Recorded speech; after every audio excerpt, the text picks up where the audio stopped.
Namaskar, good evening. You're watching the Newshour at 9 and I'm Swati Joshi. The fight for equal rights and freedom of choice has been a long and arduous journey, especially for the LGBTQI+ community. The concept of same-sex marriage has been debated, with some arguing that it is an urban elitist idea. However, the top court was divided on the issue when delivering its verdict. Unfortunately, the ruling left many activists devastated. The Supreme Court, in a narrow 3-2 decision, refused to legalize same-sex marriage, denying the queer couples the right to marry and have civil unions. They can also not adopt children, but they have the right to choose their partner. The Supreme Court has put the case in Parliament's court to decide on the same. However, the Chief Justice of India and Justice Kaul, in their separate minority opinions, ruled that same-sex couples are entitled to recognize their relationship as civil unions and can claim consequential benefits. In this regard, they also said that such couples have the right to adopt children and struck down adoption regulations to the extent it prevented the same. The CJI asserted that queerness is neither urban nor elite and that there is no universal concept of marriage. The activists pray that the Parliament will now hear their case. Listen in. I think one of the things that's quite the statements, if the governments of the day could listen to every statement that came from the mouth of the CJI and everyone else over there, we actually, and if they act on that, it'll be very positive. Now the ball is in the government's court, in our elected representatives' court, that people who actually stand up for these progressive views are there in Parliament. They are the ones who are representing us, and people who are not doing that, they are voted down. The elections are going to be very soon, and they might have the worst nightmare if they don't stand up with us. Warmly welcome the judgment.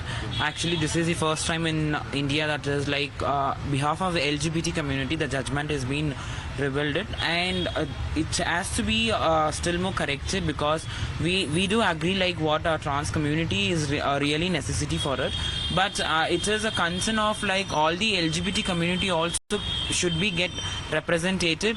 Only the transgender peoples are not been existing, all other community and other sexuality peoples also been involved in it. So I would request the government to like recorrect the judgment, like if it is possible, because we want all our LGBT community should be legally and equally be treated here. Well, this brings me to the legitimate question. Will Parliament ensure parity? You're watching the News Hour at 9. Debate number 1 on Times Now, Super Prime Time.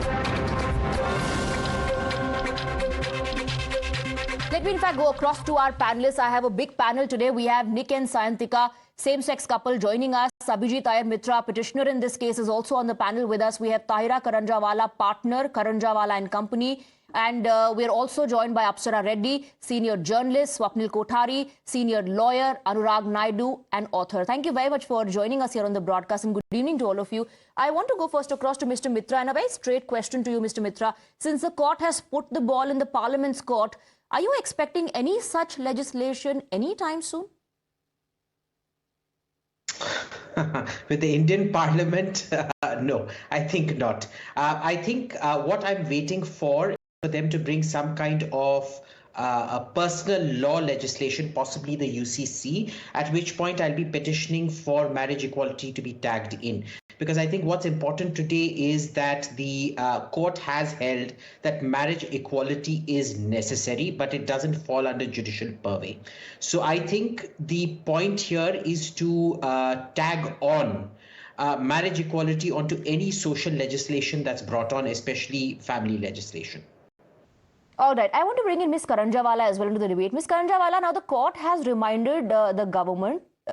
Okay, I think we're not able to connect with her. Can you hear me, Ms. Karanjawala? Are you with us on the debate? Ms. Karanjawala, are you with us on the debate?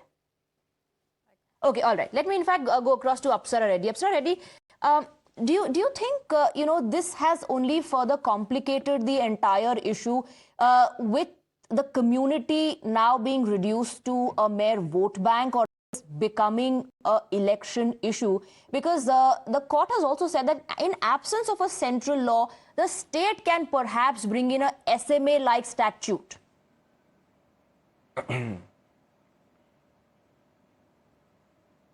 See, first of all, I want to congratulate Times Now for always giving diverse voices a platform. I've been on multiple debates regarding gender identity, sexuality, and the right to dignity.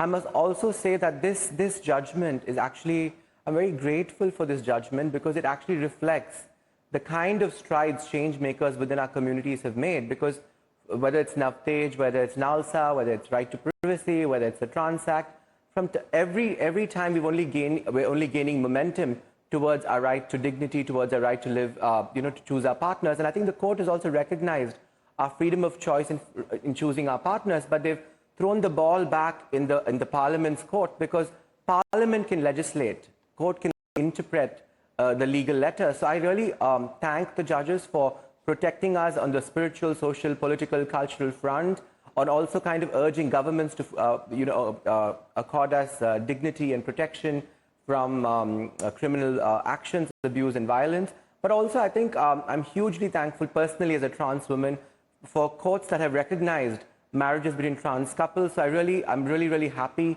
on many fronts, because it actually reflects the hard work done by activists. And I think they will continue to do the work they do in the equality, diversity and inclusion space.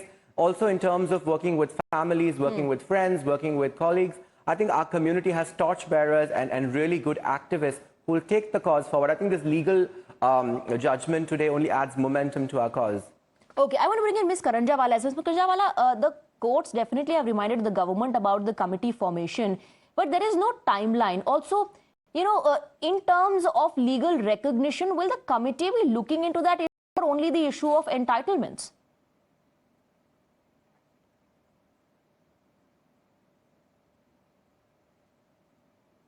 Cannot and will not be looking into the question of legal recognition of rights. The court has made it very clear, and all 5 judges have in fact held that there is no fundamental right of marriage. 2 of the 5 judges have held that there is a right of a civil union as emanating from our constitution, but the remaining 3 judges have made it clear that this is in the field of the legislature.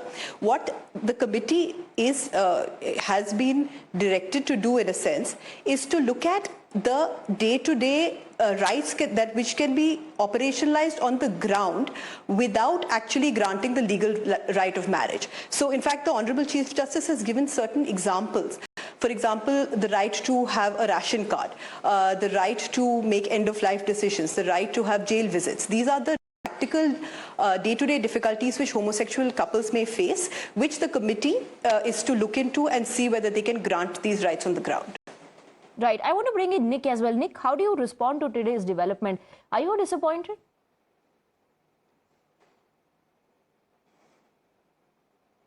I'm angry and disappointed, because we were really hopeful in the morning. We thought it was going good. It started off really well. It was good to hear the Chief Justice talking about terms which have never been probably used in a law set up in this country. So it was there was hope, but towards the end of the final verdict, yes, there was disappointment. I'm not sure when the matters go in the Parliament hands how long it's going to take for us to finally get what we deserve and be treated like every other Indian citizen. So yes, there is a lot of disappointment. There is a lot of disappointment. Swapnil Kothari, the courts say that the community members have a right to choose their partners, but no happily ever after. There will be no legal recognition to the marriage. Where does that leave them?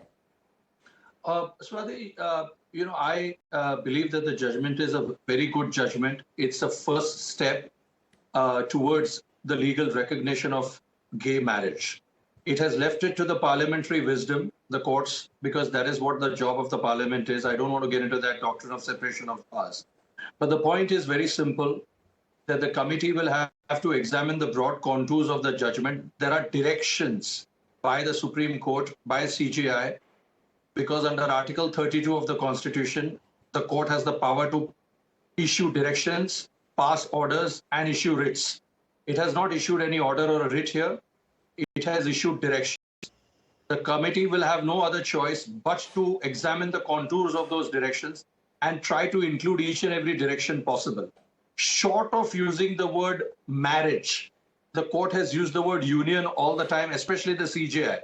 There could be a 3-2 issue, there could be a 2-3 issue on some aspects, but that doesn't really matter. What matters at the end of the day is the overall imprimatur and the overall observations of the court. And let me tell you one thing, Swati, in the realm of law, a constitutional court of 5 judges bench does not philosophically reflect on these broad questions. It passes and directions which it has. So for the committee to say that, well, it was merely an academic exercise and to try to whisk away or to, shy away from the responsibility, that's not going to be possible. Sooner or later, it will have to come out with a law which recognizes gay marriage, simply because it will have to tweak the laws, especially the Special Marriage Act, Hindu Marriage Act, Adoption and Maintenance Act. There are several other legislations which come into the picture. So they will have to do it. So I would not want the LGBTQI community to be disappointed at all. Okay. In fact, they should be celebrating this and only try to propagate and ventilate their views now before the committee as aggressively as they can. Absolutely. Trying to cite the directions of the CJI, because that is what ultimately matters at the end of the day. And logically, if Section 377 was decriminalized, trying to permit homosexual couples to live in together or to cohabit together, what is the next step to that? If a heterosexual couple chooses to live together and eventually get married and eventually adopt children if they cannot conceive, if the woman cannot conceive, then what stops a homosexual couple, which it is allowed to cohabit to? I will take Mr. Mitra's response to what you're saying. Eventually the law will come, eventually the adoption rights will also be given. But I just want to quickly introduce Prince Manvendra Singh Gohil, gay rights activist, joining us on the broadcast. Thank you very much for joining us, Prince Gohil. Good evening to you. Do you look at this particular development as the first step towards legalization, as Swapnil Kothari said, or is this the end of the road? How are you looking at it? Yeah, I think I'm agreeing to Swapnil's point, because I don't see this as also a disappointment. I see this as a hope. And we just need to change our strategies, change our directions. Now that the Supreme Court has made it clear that it is not in their powers to give us the rights. So I think if we take this positively, we need to now step up to see how we could start our advocacies towards the legislation, towards the parliamentarians, towards the committee which will be formed. So I think there is definitely a ray of hope as there, and there are certain things which the Supreme Court has said which needs to be kind of taken into account. Like for example, now it has made it clear that transgenders who are in the heterosexual position, like trans men and trans women, can get married. Right. So that's something which has come about this judgment, which is a positive thing. So I am quite positive, and I'm hopeful as well. When you say that we will have to step up and spread more awareness about this, how does the community actually plan to make itself heard? See, we have been doing a lot of advocacies at state level, and we have InfoSem in India, which is the largest networks of sexual minority communities in Asia. It is one of the largest ones, which is in India. And each and every state has at least 2 to 3 organizations working either on gay men, transgender, or lesbian, queer, the queer folks. So I think on a state level, this needs to be taken up. And at least in my state, in Gujarat, where my organization Lakshya is situated, we have been doing a lot of advocacy with parliamentarians and with government officers as well, and with different ministries also. I want to understand in that case, Anurag Naidu, how many states would be willing to lead that change, given that the Supreme Court also has said in the majority verdict that in the absence of a central law, a SMA-like statute can be brought in by the states? Can you unmute yourself, Anurag Naidu? You're not at this point audible. Yes, go ahead. Am I audible, Swati? Yes. Yeah, Swati, I think it is very interesting and very balanced judgment. I think one of the finest judgments that I've seen, and I think both the sides should be happy. And I think it should be left to the states and also the parliamentarians. Both is a very important combination, because at the end of the day, it is not Abhishek Manu Singhvis and Kapil Sibals who know the pulse of the population, because at the end of the day, whatever be the law, it affects 140 crore Indians who are living as citizens of this proud country. So you need to see, and the legislators also at the state level and the parliamentary level should hold meetings, should hold their charchas with the people and collect their opinion. And based on that, there should be a data-driven decision and data-driven discussions. Why it is important is because we are talking about civil rights. We are talking about recognition of the basic fundamental right that a lot of normal people enjoy. So say somebody said, if I go to a hospital, even as a co-applicant or who sign as a trustee, if I'm having some property dispute which I want to share with my partner. So there are many other issues, more than 150 laws that are linked together.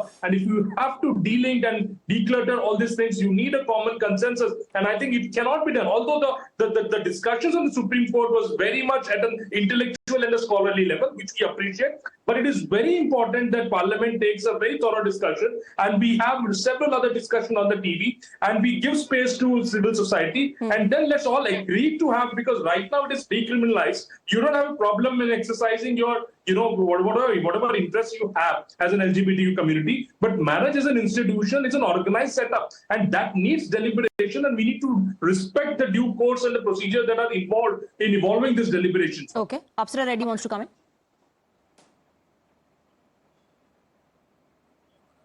Yes, Swati, I wanted to just say that when we talk about politicians and parliamentarians, we don't need to have such a grim view, because there are a lot of LGBT members in political parties. I, for one, am an official spokesperson of AIADMK. There are many people across India who can actually impose upon their colleagues in their own political parties. And the parliament, I don't think, will legislate against marriages. I think there'll be a positive change soon. I don't think we should have such a grim view of politicians or parliamentarians. I think we've made so many strides as LGBTIQ A++ communities. I mean, look how far we've come. I think this is a good judgment in the right direction.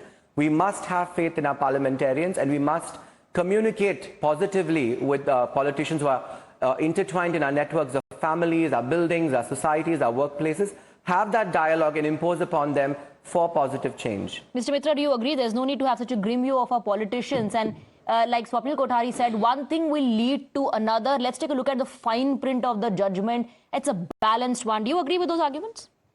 Look, I won't claim I'm not disappointed, but I agree with Apsara 100%.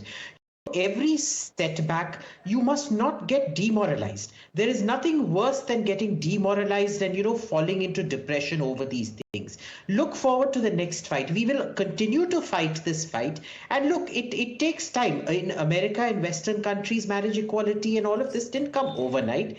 But, the point is we can't lose hope. We have to continue fighting, and we can't do that with acrimony. You can't call politicians names and then expect them to do what you want them to do. You have to engage with them, show them that you are well-meaning. In fact, you get your worst opponents, sit down, talk to them, try to convince them, and through that, even if they disagree, others, it indirectly affects others, and they realize that your cause is just. So I think I want to bring you in, but at the same time, I also want to quickly highlight the conclusions that were made by Justice Chandrachud. And based on that, I will ask you a question.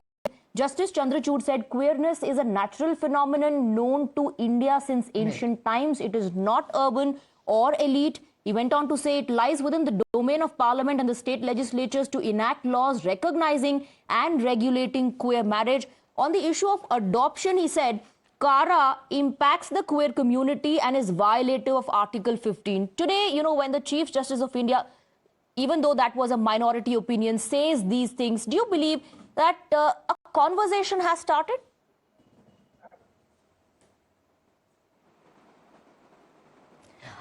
Yes, definitely. Actually, thank you for bringing that to the notice, because that for me was one of the key places of hope at the very beginning, although those hopes were soon to be dashed, unfortunately, due to this being playing a minority element in the final judgment. But the fact that this discourse was even started is a very minuscule step in the right direction. Too little, too late, yes. But even then, I would give due credit to especially the things that Justice Chandrachud and CJI Chandrachud and Justice Kaul said with regard to adoption rights. A lot of that were also hinting at a possible civil union, and that would, if not the whole gamut of marriage rights, it would still in certain ways ensure certain access to rights and privileges that comes along with the institution of marriage for our partnership, and lends certain legal legitimacy to our relationship. So that would have been phenomenal if that had actually gone through. But unfortunately, for me, as I see these words as very uplifting, as much as it inspires me, it is time for action. It is time to see them being actualized. We have seen this with previous judgments as well, with regard to whether it's Nalsa or any other judgment. We have seen that there have the prophecies, I would like to call them, the prophecies in the legislative structure have not actually been implemented on ground.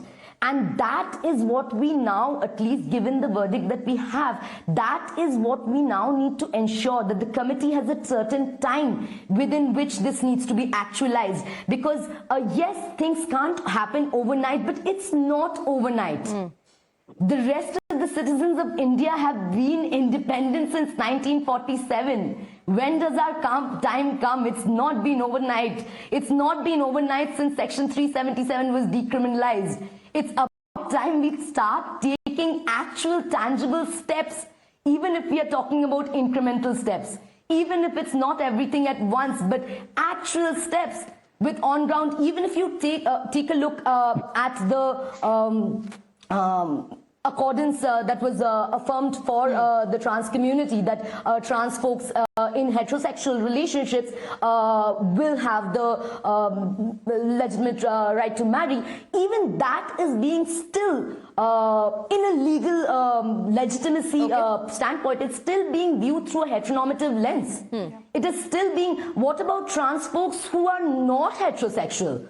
What about that? It is still a heteronormative lens that is being given to a certain portion of the community, and is still not inclusive enough for everybody. And that is the whole point, right? And as much as I would like to have faith, I'm an eternal optimist. I would love to have faith in the, the legislative body, in the parliament. But the fact of the matter is that we have not seen action from the parliament in the last 5 years. We have not seen action. It's time for action is what you're saying. This may be a minor setback, but the Josh is still high. I want to bring in Anurag Naidu. What I fear is that will this start now getting politicized? Countries like Australia, Ireland, Switzerland, Argentina, Canada, Germany, have allowed same-sex marriages through legislation. But, it is election time in the country. Harish Iyer, one of the petitioners, said, it's time to choose those who speak for our cause. Do you see this playing out politically now?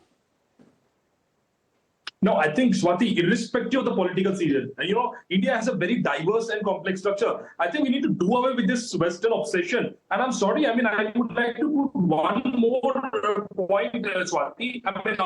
All the petitioners, and I totally accept and agree with Justice Chandrachud when he said that it is not an urban phenomena or a rural phenomena. It's just a normal phenomena, right? So, but my question is, how many petitioners who went to the court on behalf of the community are in? But the point I'm trying to make is, a lot of us, which I can prove, I can personally prove, have got Western influence when we talk about issues. But India has its own unique nature, which has to be respected. 140 crore Indians. So, like we are talking about the rights of a minuscule population. What Western influence are you talking about?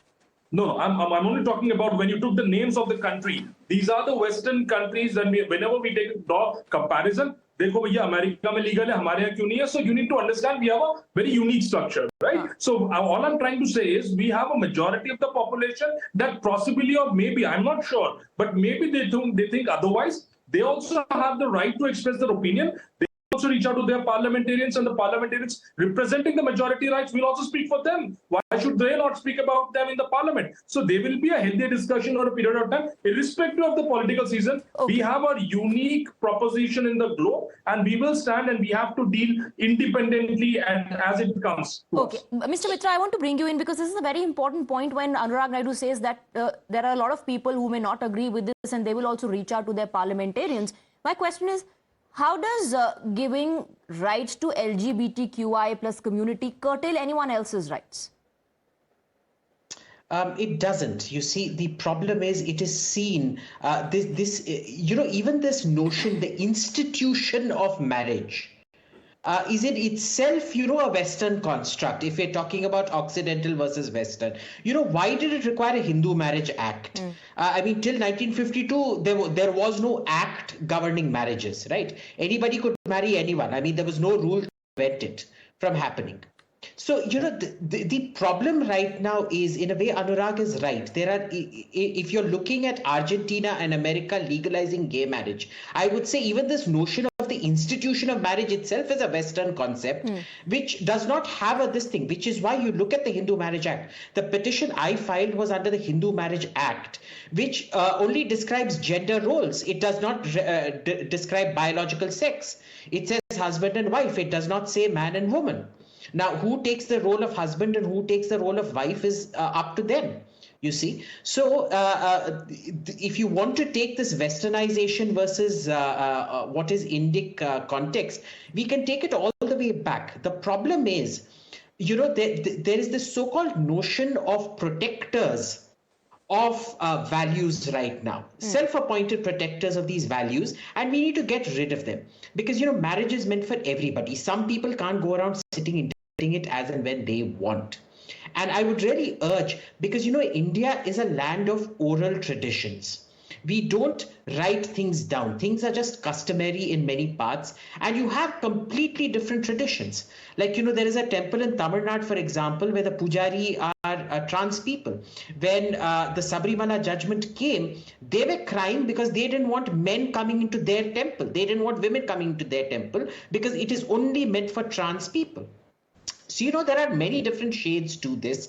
I think we need to recognize that India is very different from the West. But at the same time, you can't just pick what you consider Western and reject all the things that that suit you, which are also Western in origin. Anurag Naidu, please respond to that.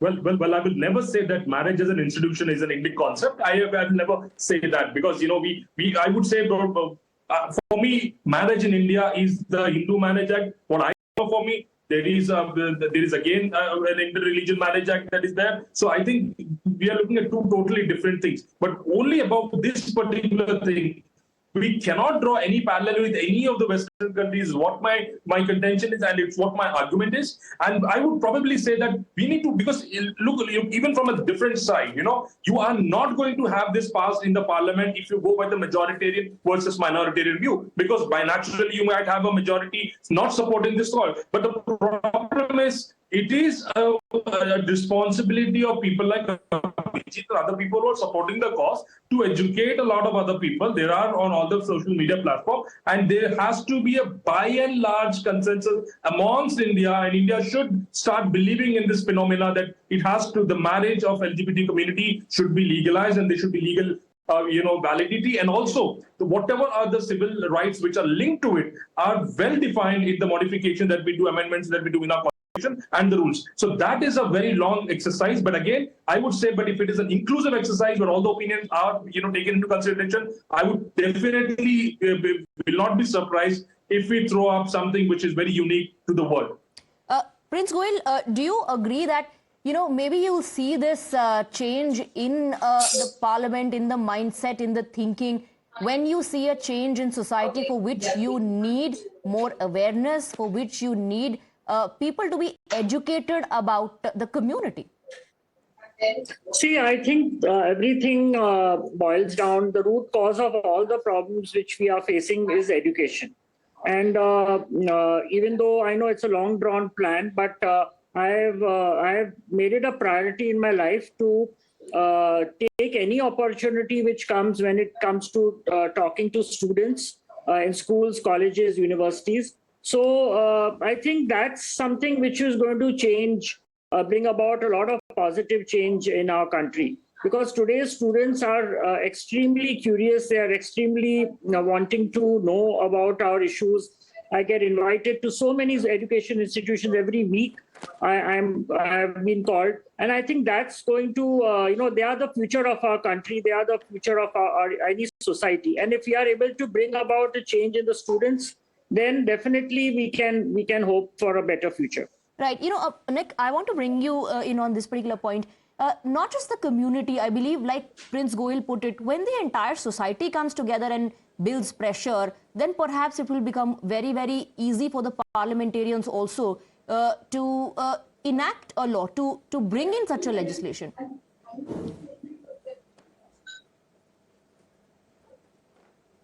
Yes. Yes, absolutely. I think we both agree on this, that it is as much as the onus has now been passed to the court, to the parliament, it is also in the hands of the people of India.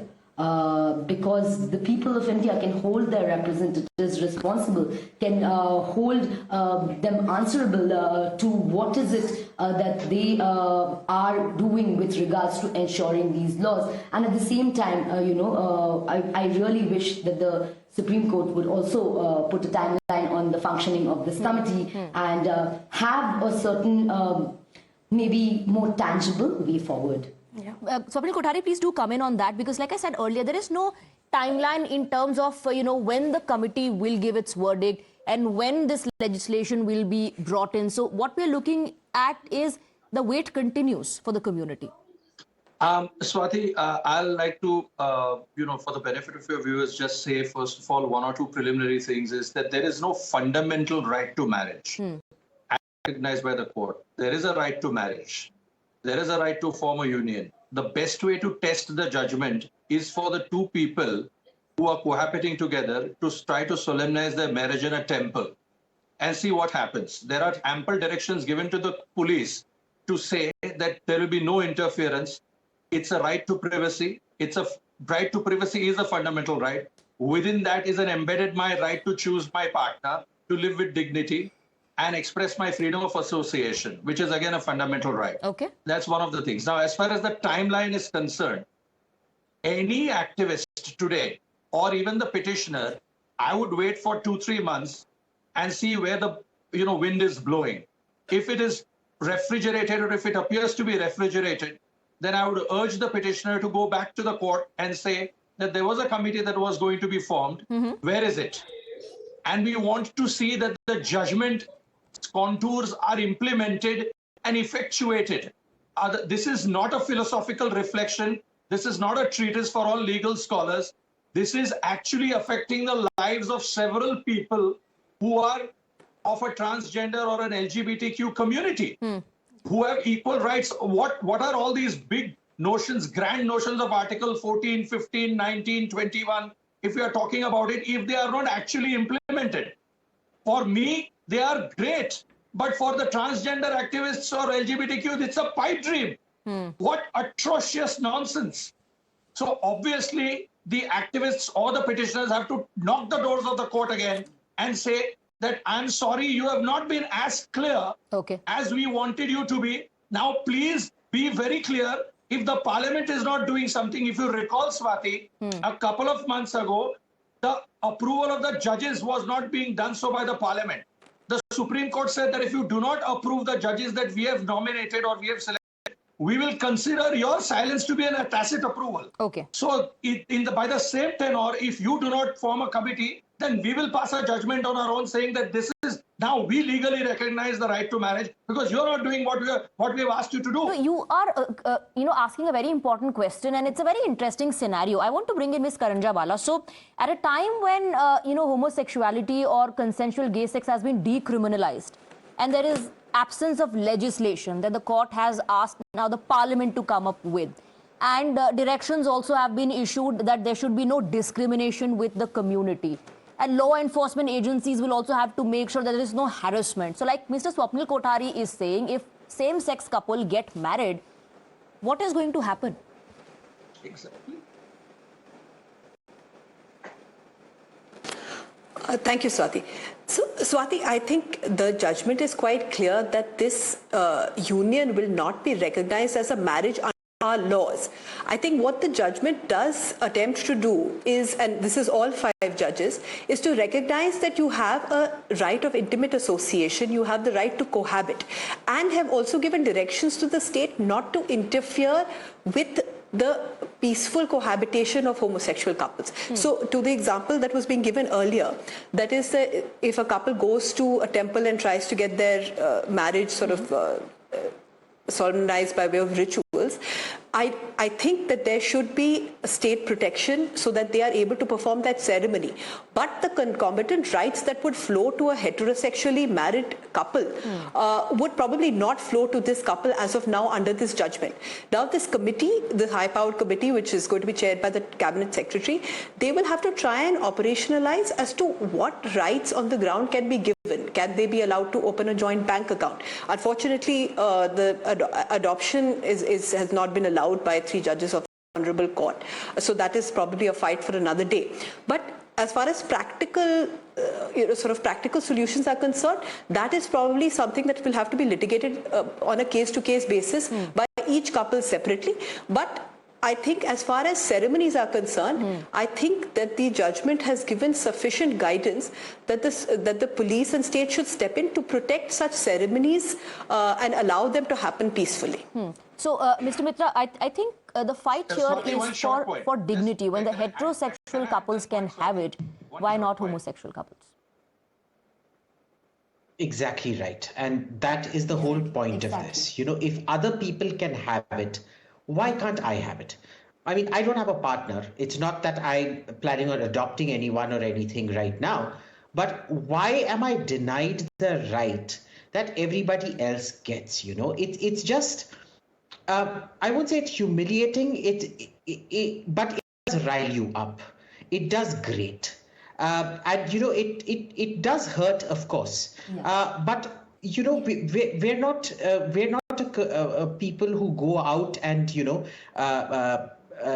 start burning things and rioting and all of that. We will do this the legal way.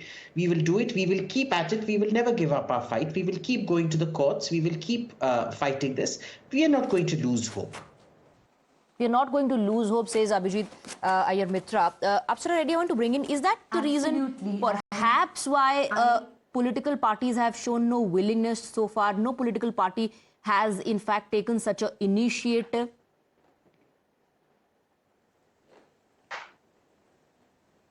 See, Swati, we have to understand what politicians care about is a crass calculation of vote bank.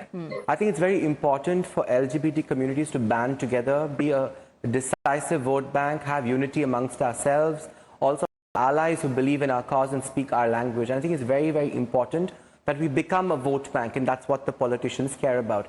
But also in saying that this judgment, what we're missing is here, landlords who rape trans women, landlords who rape LGBT individuals, when homes are not given to us, now stand to be protected because there's so much of judicial microscope on the way the state conducts itself, how LGBT communities are protected.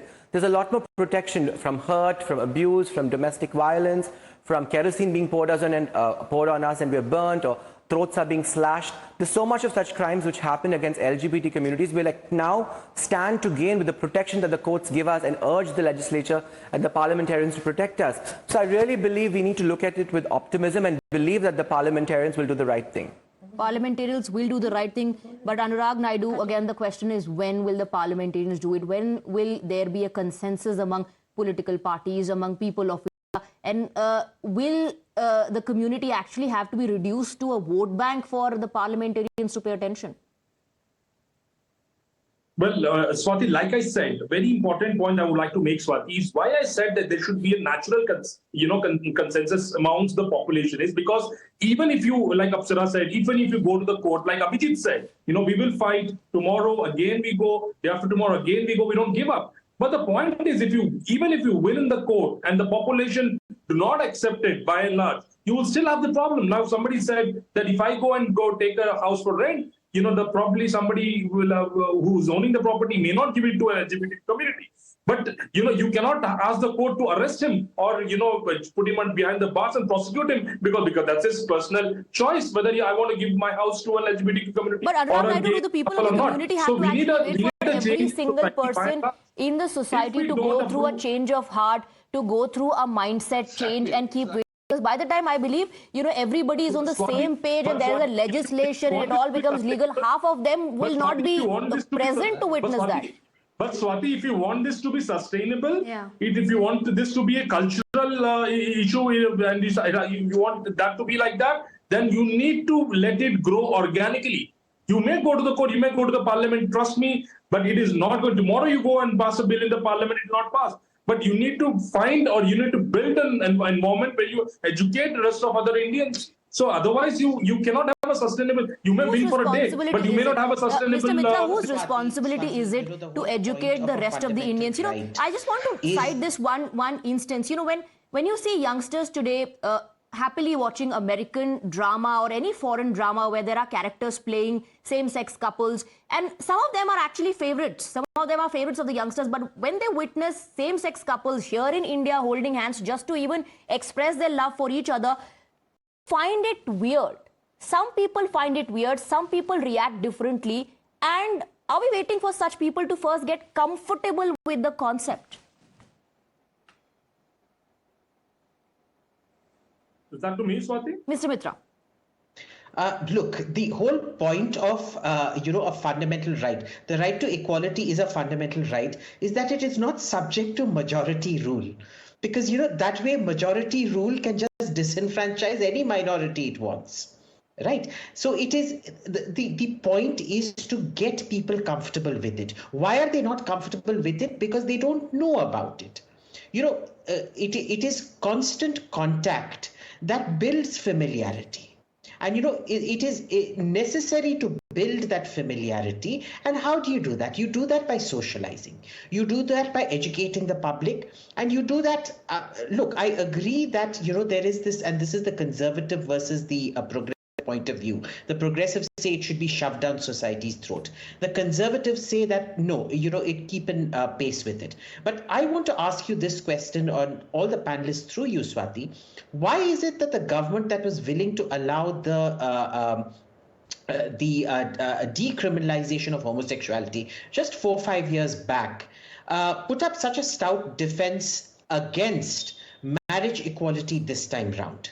I think at some point we also need to introspect and see where we've gone wrong. And I just want to back up what Apsara said. We not just need to be a vote bank. We can't do the politics of opposition and pointless, futile opposition all the time. We have to have the politics of constructive engagement, and we have to put our eggs in every basket. The problem right now is that the movement is completely hijacked by one side, and that simply cannot be allowed. It is counterproductive and it is destructive. And I do not agree with you, Anurag Naidu. The onus is not on the community to educate people. They already have taken a lot of risks, have been through a lot of hurdles, have come out, have accepted their realities, are living their realities, are yet not being accepted by most of the people in the society. So it's not on them to educate people. Also, let's hope that we, everybody here on this panel, we meet soon and we discuss the passing of the legislation in the parliament. I'm going to end this debate on that hope. Thank you very much for joining us.